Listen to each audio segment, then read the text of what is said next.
സന്ദീപിന്റെ ചോദ്യത്തിനുള്ള മറുപടി കൂടി. സന്ദീപിന് രാത്രി ഉറക്കം കിട്ടാൻ അതാണ് മാർഗമെങ്കിൽ സ്വീകരിച്ചു. സന്ദീപിന്റെ ചോദ്യത്തിനുള്ള മറുപടി കൂടി. സന്ദീപ് എന്റെ ചോദ്യത്തിനുള്ള മറുപടി കൂടി. അന്വേഷണം ആരിലേക്കൊക്കെ എത്തുമെന്നാണ് കോൺഗ്രസ് കരുതുന്നത്? ഞാൻ പറയാം.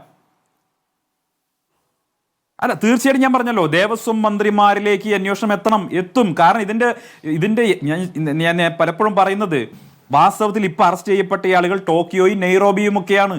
ഈ കളവ്, ഈ ശബരിമല ഹീസ്റ്റിന് പുറകിൽ പ്രവർത്തിച്ച പ്രൊഫസർ ഇപ്പോഴും തിരശ്ശീലയ്ക്ക് പുറകിലാണ്. ആ പ്രൊഫസറുടെ റോളിലുള്ള ദേവസ്വം മന്ത്രിമാരാണ്.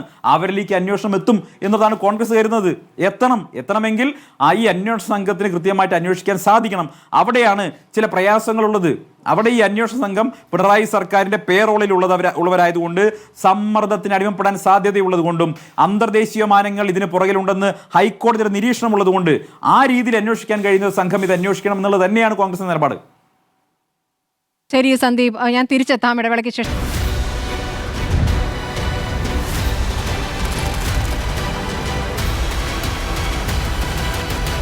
ഡിബേറ്റ് വിത്ത് സ്മൃതി പരുത്തിക്കാട്.